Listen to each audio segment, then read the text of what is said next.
Hello, welcome to Producer's Circle. I'm your host, Gabe Castro, and on today's episode, we are going to talk about what it takes to be a great host. And I have invited two amazing producers and hosts of their shows to our show today to talk about their tips and tricks for being the great hosts that they are. And so I'd like to invite Kellie Miles, producer of Queen's Lair, and Carole Adrienne, producer of Producer's Toolbox. Welcome. Hello, thank you for having me. Yes, it's such a pleasure. Yes, it's like you get to be on the other side now. When I was like prepping for the host one, I was like, wow, I'm gonna have to I picked you both because you're amazing hosts, and I was like, now I gotta boost up my hosting chops so that I get out hosted on my own show. So I'll start by introducing Carole Adrienne, who is the host of Producers Toolbox.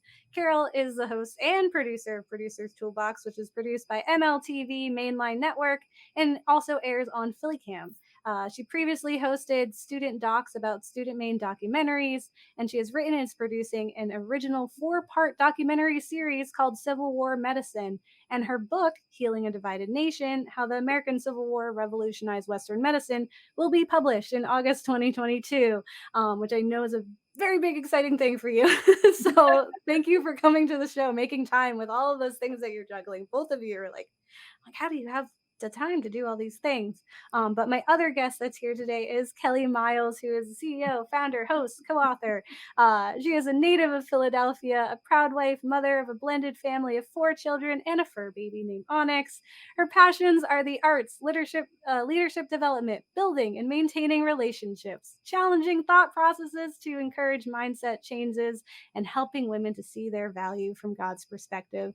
She is the proprietor of Virtuous Women's Queen's Lair LLC, which is a women's empowerment club, co-author of Rise Up Women Who Lead, Building Legacy, an anthology of 33 women, the founder and board president of BWQL Foundation, and the creator and host of the Christian talk show Queen's Lair. So I have two hosts, two book authors, like two phenomenal women creating content that is really important and so helpful. Like you both have this way of with the guests that you have on there, you have this amazing way of kind of diving into them, right? It's not like, oh, this is my show, it's all about me. It's like, no, this is our show. Like when a guest comes on, this is about us, this is about what we're building together, this is highlighting the works that they've done, or the strides that they have made. And I think it's so important as a host to be able to kind of step away from yourself but still make it like a very personable place. So what I'd love to do is hear from both of you about what your show is, like what it's about, and what inspired you to create it. So my show is basically it's all about how we can empower each other as women, because we all have a story, we all have something, and the stories that we live, the experiences that we have gone through are not just for ourselves, but it's also to help other people. And hopefully where they are in their timeline of life, if we've had that experience, we can help them along too with our stories. And there's a lot of things when you go into our churches, topics that are not talked about because they're either taboo or scared. Well, we want to talk about those things because we have real lives and real women who are dealing with things that we want to hear from, and it might be able to help and inspire other women.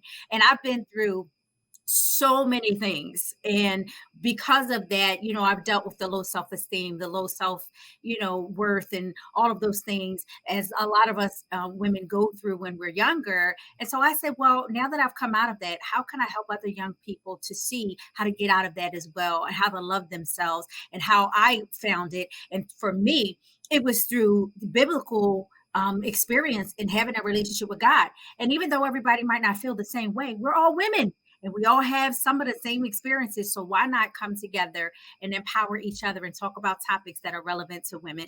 And occasionally we have the perspective of men, because we still value our men and they have very great perspective. So we do still have a men's edition to our show as well. And how about you, Carole? Well, my show is about encouraging emerging filmmakers, students, or even people at home who want to make family history videos. And so we bring in people who know the topics, and It might be people who are addressing those who, if you want to shoot a film on your iPhone, you're planning to shoot and edit on it. So we talk about that. Sometimes we talk about things like how to get into doing voiceovers. So it's not super technical, but it is meant to be encouraging that whether you're at home, whether you're in school, or whether you're already working in film and television, here are ways that you can really amp up what you're doing. Nice. And so I want to start actually with you, Carole, about your production and just about hosting, because I have been a guest on one of your shows, A good and guess. I thank you.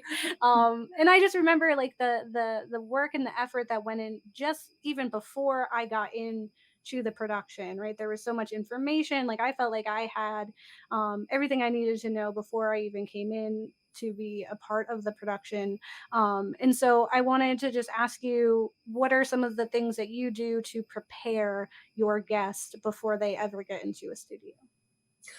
That's a really important part of it for me in getting the guests comfortable, because most of my guests have never or only a little bit ever been on camera.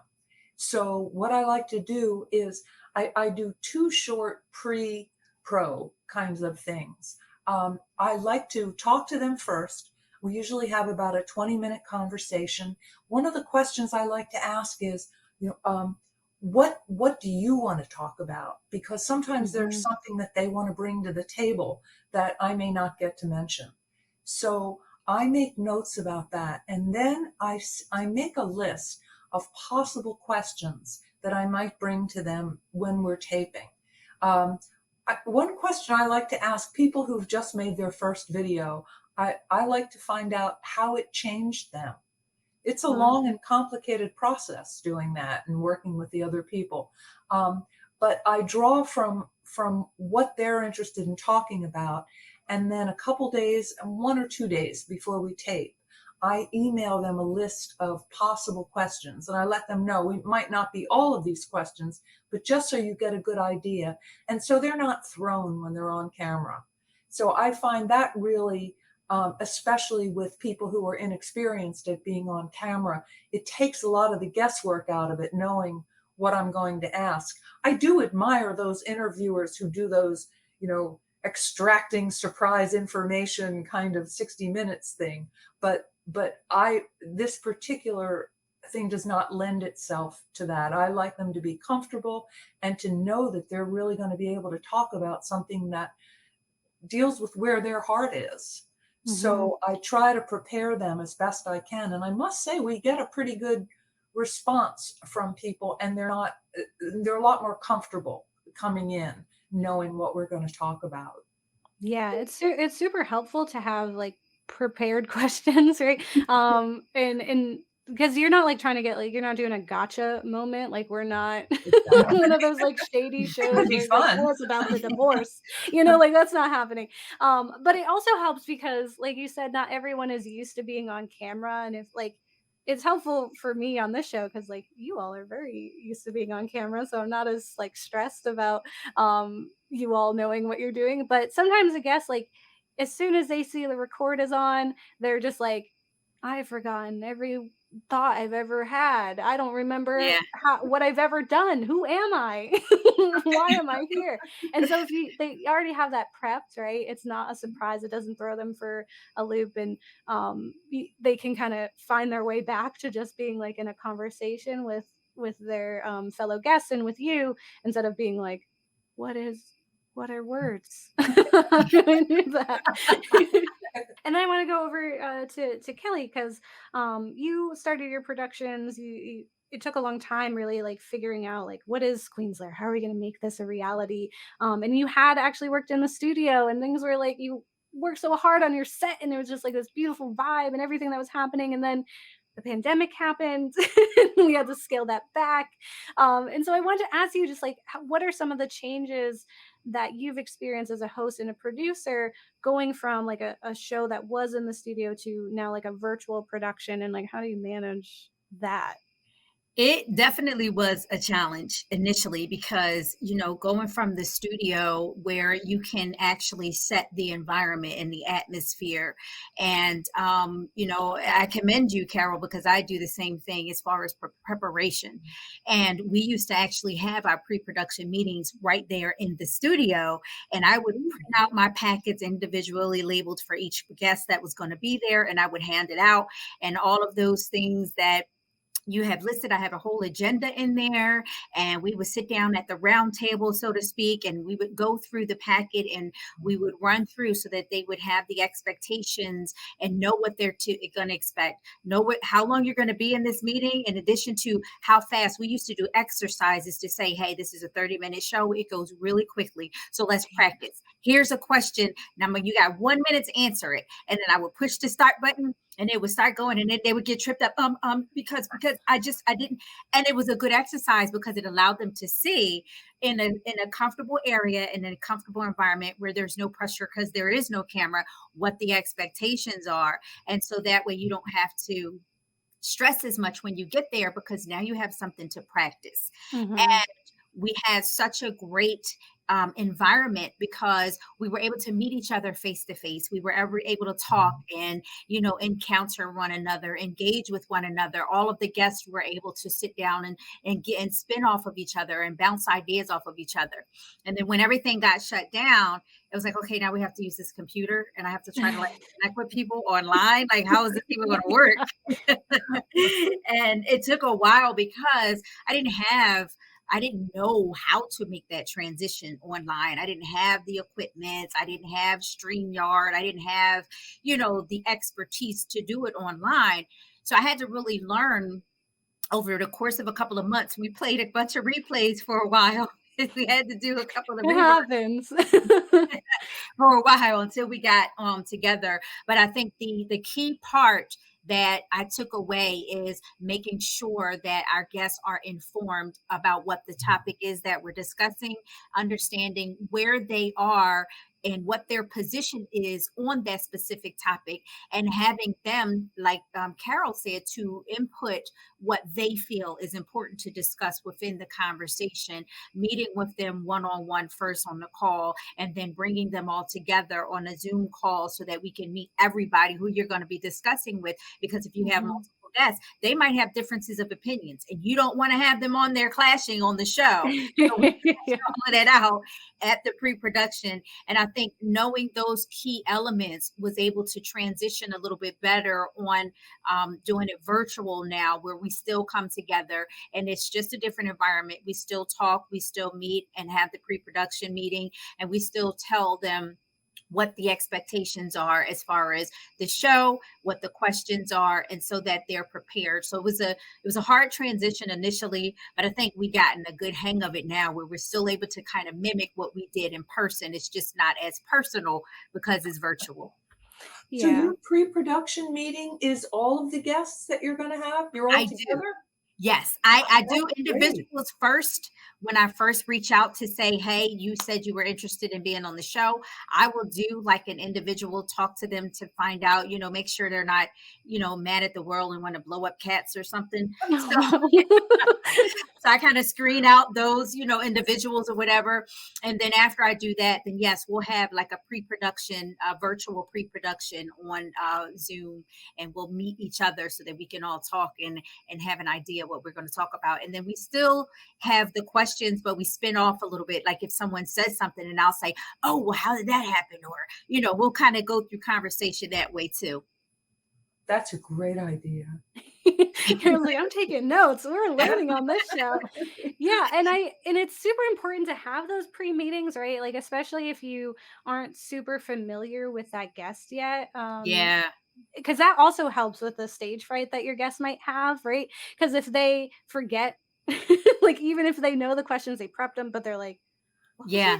If you already had that conversation, you can say, you know what, we were actually talking, earlier, and you mentioned like your grandfather, and I thought that was such a great story. Can you tell us more? And the person's like, oh, right, yeah, my grandfather. Right.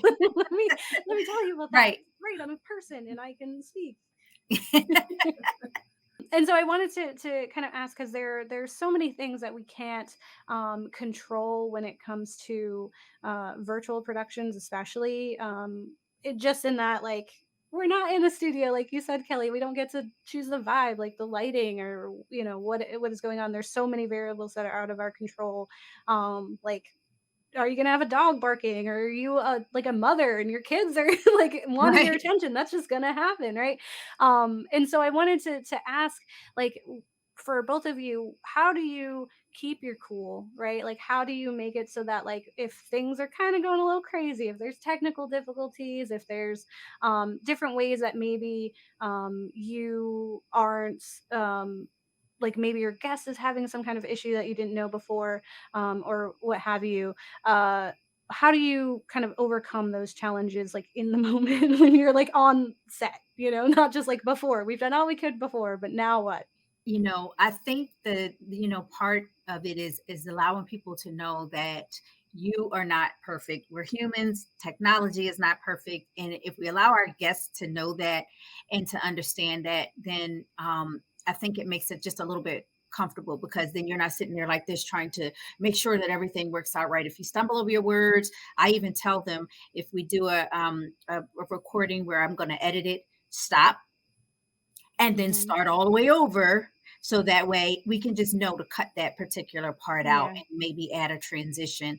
There's been times when I've been on a show where, as a matter of fact, it happened recently on a recording where the person didn't have a great internet connection. And so they kept dropping and coming on. And one incident happened where I was actually recording and the person was actually live with me, and then they just dropped. And I Yeah. think the key point is to make it seem like, oh man, just keeping the audience informed, like, wow, well, so I think we lost so and so, and letting the guests know when they come back that you really want to hear what they have to say, and being genuine with them, and sympathetic with the fact that they are having these technical issues, because then it makes them less panicky, because it's like, at least they're understanding that this is happening and this is going on. And then there have been times when I also tell them, if we miss your conversation, or what your key points that you wanted to make, I'm going to make sure that you're heard. I'm going to make it a part two. And when I make it a part two, we're going to come back and make sure that you're able to get a great connection and talk. And so just making them feel comfortable during the process of the hiccup or whatever, and making the audience know that you're caring about this individual and whatever the hiccup is. And sometimes Hmm. I'll even laugh it off, like, oh my God, I done messed up. Okay, wait, let's do this again. Or doggone technology, making it funny, making it relatable, so that it's not like, oh my God, they just messed up. It'll be like, oh my God, that was funny. They messed up, but you'll recover from it. So I think those are some of the ways that I've dealt with some of the hiccups and issues that might come up during recording. Yeah, and it's super important to, like, make it a learning moment, or just like, Mhm. we're all in this new virtual world, right? Like, we all understand, like, there was a whole year where all of television was like through Zoom screens or someone's Yeah. phone. Like, we got to see inside people's houses that we never would have seen. And so I think there is a little more patience and understanding from viewers, in that, like, when we're watching content in this way, that we're just trying to make it in the best way we can. And so to have that patience of, like, oh, like, that happens. Yes. um it helps it keep, like, moving forward, instead of kind of halting and be like, we ruined everything. And I think it does make a good experience for that guest who could feel really frustrated, or like stressed out, like feel like maybe they're failing you as a guest because their internet is out, and to come back and feel like, oh, okay, yeah, yeah, let me just get back into it, and not feel like this is detrimental to me. Like, I have really great advice to for people who are starting productions virtually. And I want to go over to you, Carol, with the same question of just like, what do you do if things kind of go a little differently than you were expecting, and how do you handle it when it gets that way? Well, I would have to agree with Kelly that humor is the best thing I know for handling incidents. On my show, oddly, I've been really blessed with the guests, and the only one who's really had a private freak out is me. And that's Oh been no. over the same thing, which is guests talking too long. So, and it's very hard to cut them off midstream because, for one thing, they're probably saying something interesting. Yes. But what I've begun to do really just the last few months when we're taping, I make it very clear at the beginning. I remind everybody we have 28 minutes. So I know, like, condense when you can. But I also have started saying, I am seeing the director and he gives me a 5 countdown. So I said, when we're getting close and we have 2 minutes to go, I'm going to give you the sign that he's giving me, that we're 2 minutes. And that has really helped, even more so than emphasizing, because I think when you're a guest, you're really not keeping an eye on the clock. So knowing that there are just a couple minutes left, so you don't have to come in with the hook, but that I would say has been my biggest problem with is guests going on too long. Yes. But this new plan is really helping. So I can give them if I sense they're at the beginning of a long story, I'll give them a 5 and then I'll give them a 2. So that has helped a lot too. That's good. I'm taking notes now. Yeah, I'm also taking notes because I'd say, yeah, having guests that kind of talk a little too long is definitely something that I've struggled with. Like for me as a host, like me and my co-host have been doing our show for almost, well, we're in our 5th year. So we are very comfortable. Awesome. Like we know what time, like we're like, okay, this is roughly about this. We need to start dragging things out, or like we need to cut this out. And we complement each other that way. But as soon as we throw in a new guest, like this whole other person, we're like, we just want to hang out. We're like geeking out with you. We're having this whole conversation and I don't want to stop you.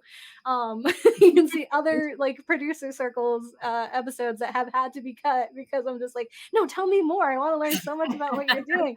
And I really love that like giving those, because it's not just for you, right? Like it's also for your guests, that they should know that there's this technical part that they can be a part of, right? Not just us as, as like the producers. I have this question that I don't know if you have like necessarily an answer, but because you work so hard on being this like really good host.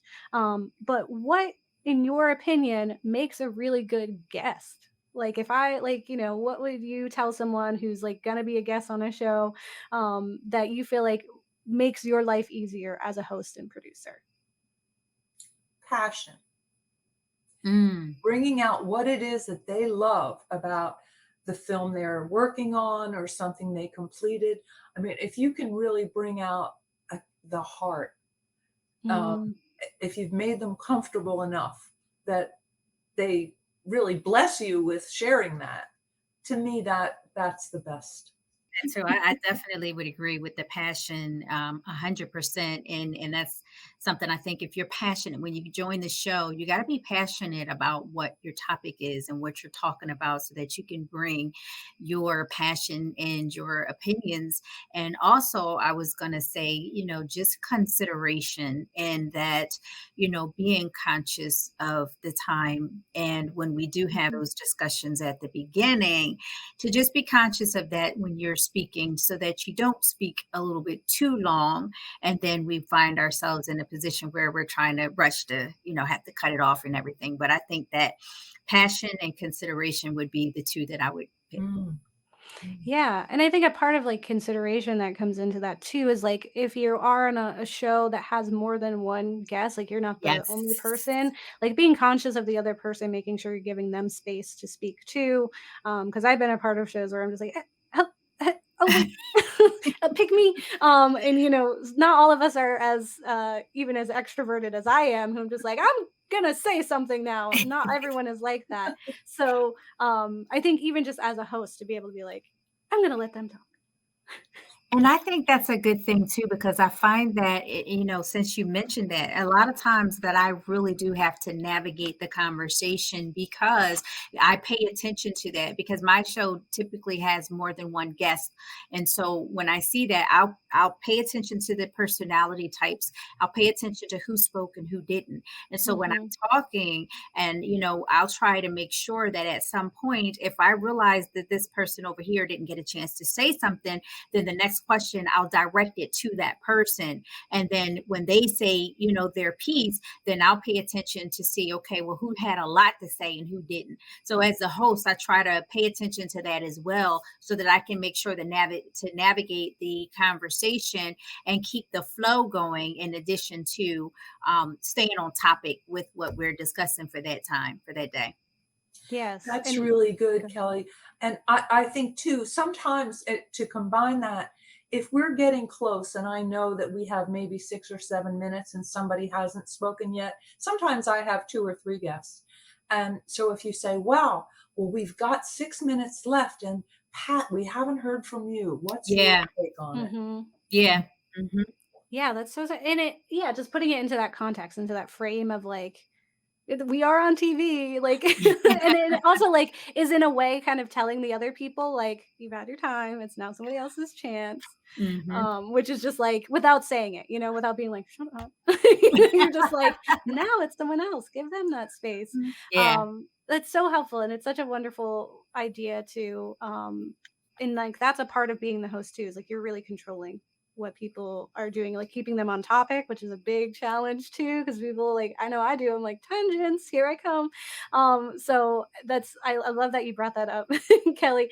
But I do want to just offer up. Do you have any last thoughts or like words of advice for maybe like a new producer who is looking to host their own program and just they're like, oh, what do I do? What could they do? What have you learned that has really helped you in that process to make you feel confident in your hosting abilities? I guess I find expressing my own interest. I get excited about, like, if I have students, I get excited about what they've produced or how they went about it or how they dealt with it during COVID. So I think letting the guests know that you're really interested or excited about it. And sometimes I know I sound goofy, but I literally do get excited. So, and I think that really is encouraging to people. They know you're really listening. Yeah, and it's encouraging to your guests, but also to your viewers because it's like, wow, this person really cares about what they're doing and like they're passionate about it, and now I'm kind of excited just because it's rubbing off on me, even though I'm just watching it. And what about you, Kelly? I would say definitely to be passionate about what you're talking about and your topic, and doing some homework. So if Mhm. there's a certain topic that you're having and you're passionate about it, but maybe you need to do a little bit of research to find out, exactly what the facts are pertaining to that. So make sure you have the facts and do some research or something that you can base your discussion off of. And then make sure that you actually care about your guest when they're there. And one thing that I do as a follow up is I send out a survey, so that I have the Queen's Lair survey. So every guest that visits the show, I send out a survey and I have a list of questions. How was your experience? Did you engage with the host well? What could we do better? What topics would you want to discuss? What's important? Was this topic relevant? Just different things like that. And I leave it as an option to be anonymous. So if they don't really want to give their name, if they want to, throw a couple jabs, that's fine. But at least it gives them the option of saying, wow, she really cared about what I was talking about. And she wants to know what else I want to talk about. Because then you'll have returning guests because they know that you care. And then you'll have ideas for other topics to talk about because they'll be putting that in the survey. And then you also have developed an experience for them that they would want to return and encourage other people to join your show as well. Yes, absolutely. That's wonderful. I never thought about a survey, but that's a good way to get instant feedback from the people Yeah. who are doing it and just make your show even better. Thank you both so much for joining me on this show. I wanted to quickly, if you could plug when people can watch your show on Philly Cam. Go ahead, you go first. On 6 o'clock on Friday evenings, Producer's Toolbox. Excellent. How about you, And Kelly? I am also on Friday, but I am at 10 a.m. on Friday, every Friday, the Queen's Lair. I Amazing. Thank you both so much. You're phenomenal hosts. I'm glad that you got to sit in the guest seat for me on this wonderful episode. So, definitely make sure that you check out those programs. They're really amazing, and you can see the passion that comes through, and you learn a lot, and you feel connected to the people who are sharing their stories and their experiences. And thank you all so much for joining Producer Circle. I am your host, Gabe Castro, and we will see you next time.